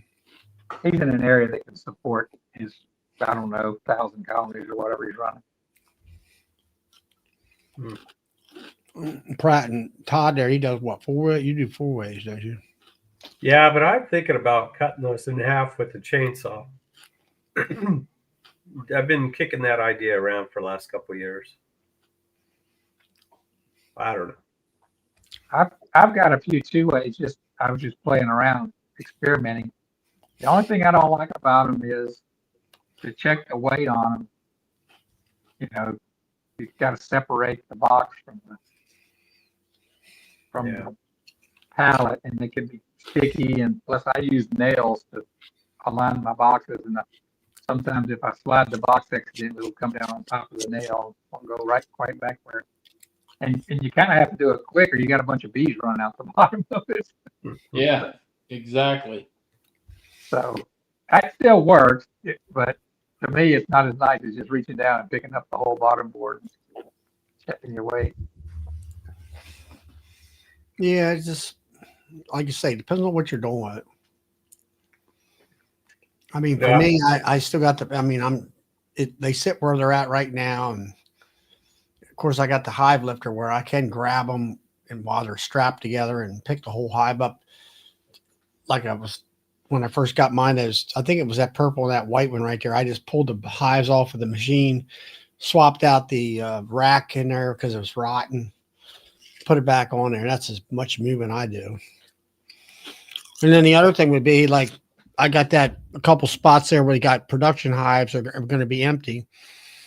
I got nukes at the other end. I'll wait till January, screen them hives off, put them on a hand truck and roll them down 20, 30 feet at one spot, maybe 50 feet at the other spot, and then lift them up and put them on those racks and let them sit there until springtime.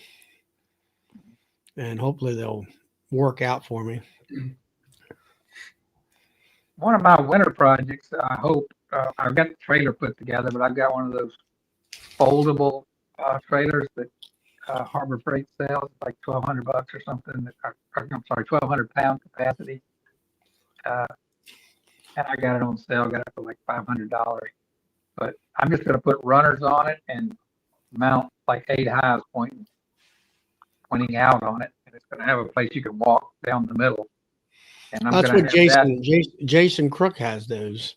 Yeah, but Jason has really big ones. This is going to be pretty small, but I've got these in case somebody calls that, hey, I want some bees on my land. So, I'll do a pollination contract, hook them up, take them out there.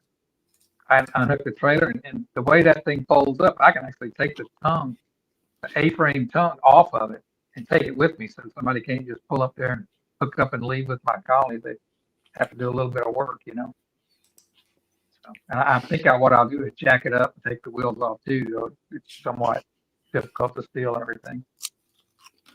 But yeah, Jason, he bought those trailers from. Yeah, there was a guy on the Eastern Shore of Mountain named Oliver. He's up in years now, and he did pollination. Cool. Had those trailers, and he would take one trailer from here and drive 10 miles down the road, drop it there, and then take that trailer and go back to the new position of where that one just came from. And he was doing pollination for like vegetables and stuff. Yeah. And then I think he kind of got out of it. He retired. Somebody else bought the trailers, and then they did it that way. And now they're going, I'll say, to pallets. And Jason brought a couple of those trailers and all that. I don't see how Jason has so much time to do all that, but he's living right there amongst all those truck farmers and stuff. Yeah. Jason's full-time beekeeper though, isn't he? Jason? No, he's a finance guy. Oh, is he? Okay. Yeah, the bees are more of a hobby thing and all that. It's an obsession. Come on. Mm-hmm. Not just a hobby. Yeah, he has lots of different styles of hives, and some hives I've never really seen before, but they're pretty neat looking. And you know, does a lot of different things. You know.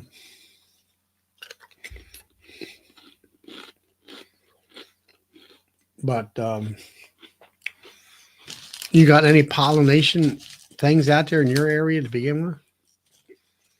For me, Yeah, Philip. yeah, it's called pollination contract, but it's really a it's similar to having cows on your land. You get a special ag use designation for your property taxes. Oh, So okay.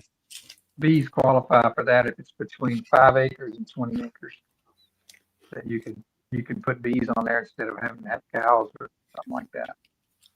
So it's you go to somebody and they pay you $3,000 or $4,000 to put bees on there, and it saves them $10,000 or $20,000 in taxes.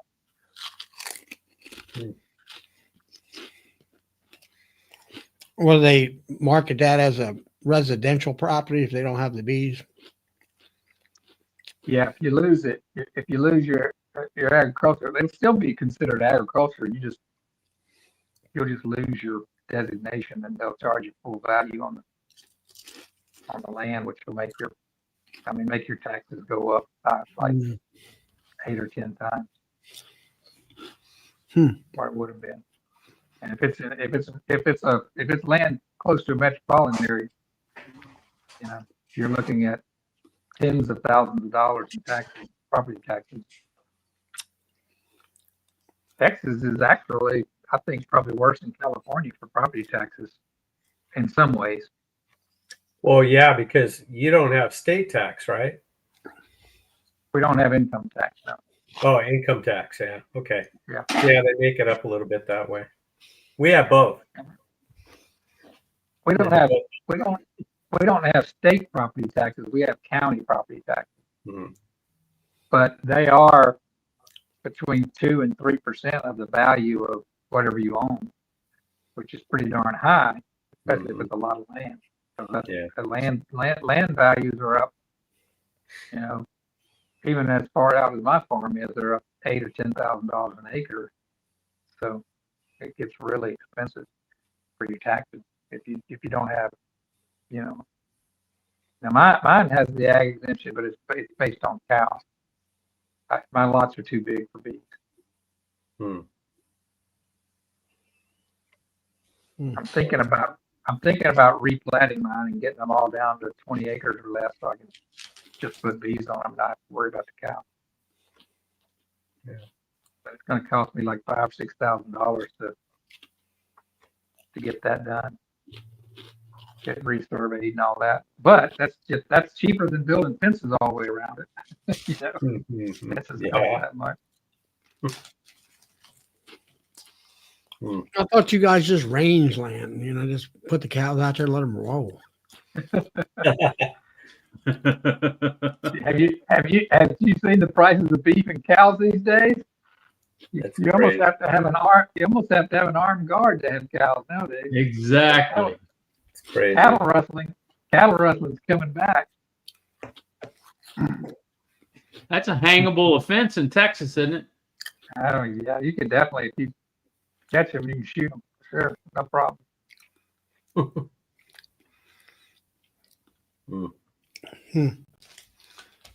Yeah. Well, listen, gentlemen, I'm going to hit the road. I got a couple things to do before it gets dark. It's getting close to getting that time, so I better get going. Yeah, we got 5 minutes or so to go, and then we'll be done. Yeah. All right. Well, it was good seeing you, Todd. Yeah, nice seeing you guys. Yeah. Yeah. Good night. Go outside and water your house. Oh man. All right. Well, I'll see you guys later then. Mhm. All right. Good night. Bye.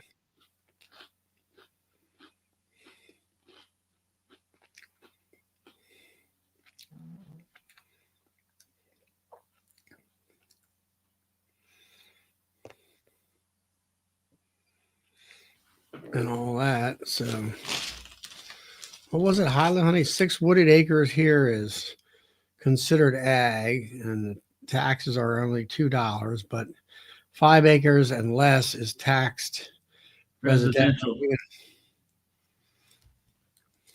Now, $90 is nothing. here, that Yeah, but is that $90 per acre or $90 per thousand of value? yeah, here they would be way more than $90 if it's tax residential. Way more for 5 acres.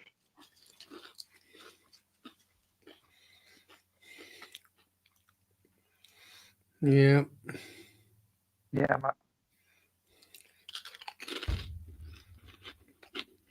Per 5 acre plot. because here in town, that 5 acres is going to be valued at about at least $30,000 an acre, maybe 50.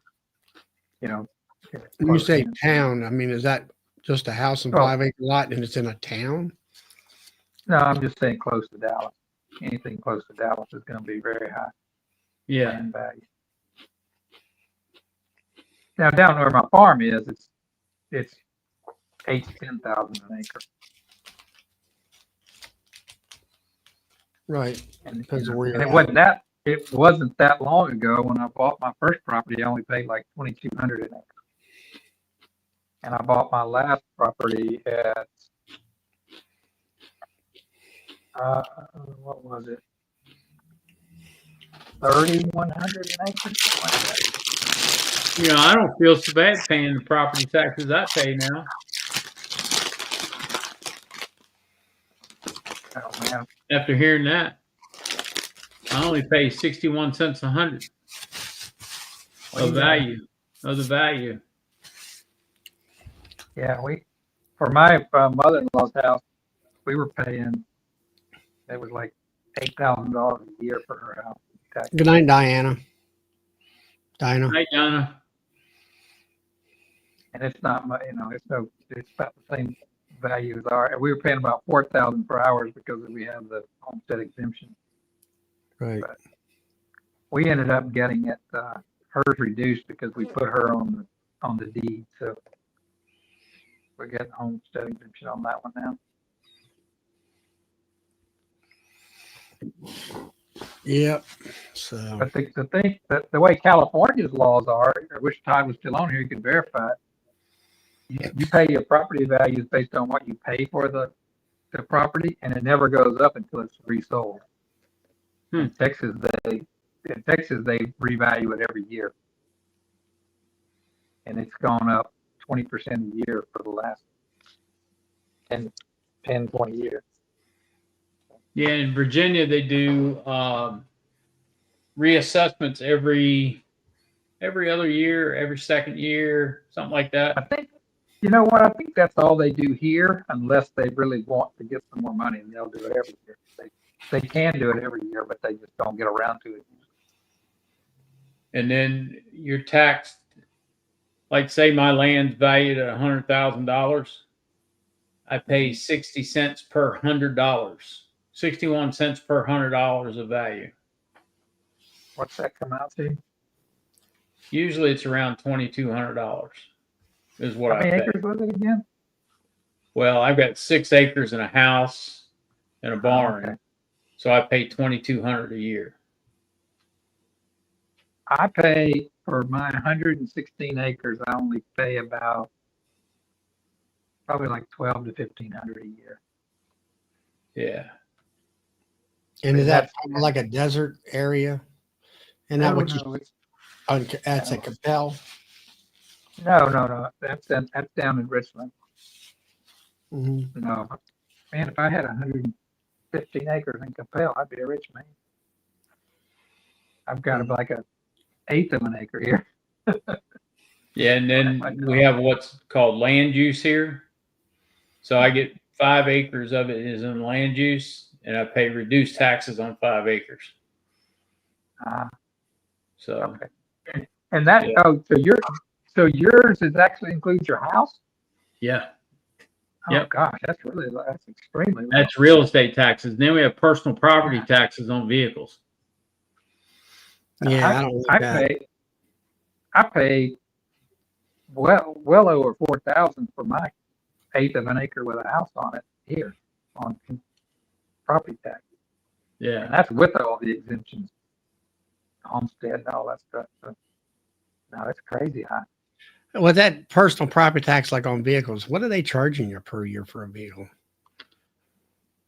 Oh, let's see. My pickup, it's brand new. It's new, considered new. And it's like $800 a year. Really? Yeah. You pay taxes when you buy the darn thing? Yep. Pay sales tax when you buy it. Then you pay personal property tax on it until it's 10 years old. Then you don't charge anything after that. That's why everybody has junker cars, huh? Yep. And then my trailers, it's like $250 a year for both trailers. Wow, that's expensive. Yep. You have to rebuy those trailers every 8 or 10 years. Yep. Well, guys, it's 10 o'clock. We've been on the air for about 2 hours now. So I'm going to go ahead and shut the chat down, and we will see you Monday night on Yep. Bees All Day at 8 o'clock Eastern Standard. Yep. And don't forget, Knobby specials are on the website. And if you go to the Facebook page, the link is on the Facebook page to get to the Knobby specials. And Brent, I'm in Virginia. And all that. So we will see you. Then we'll see you next Friday here at 8 o'clock again. So And don't forget Nancy on Tuesday night at 7:30. usually on Tuesday night, 7:30. And what I was going to say. Joey's on Saturday night, I guess. unless Yeah, Tim- Joey- Saturday I don't know. Saturday night. and all that. And hopefully everybody will have a good week for their bees and doing whatever they need to do where they're living at. So, all right. Well, thank you much. We'll catch you all later.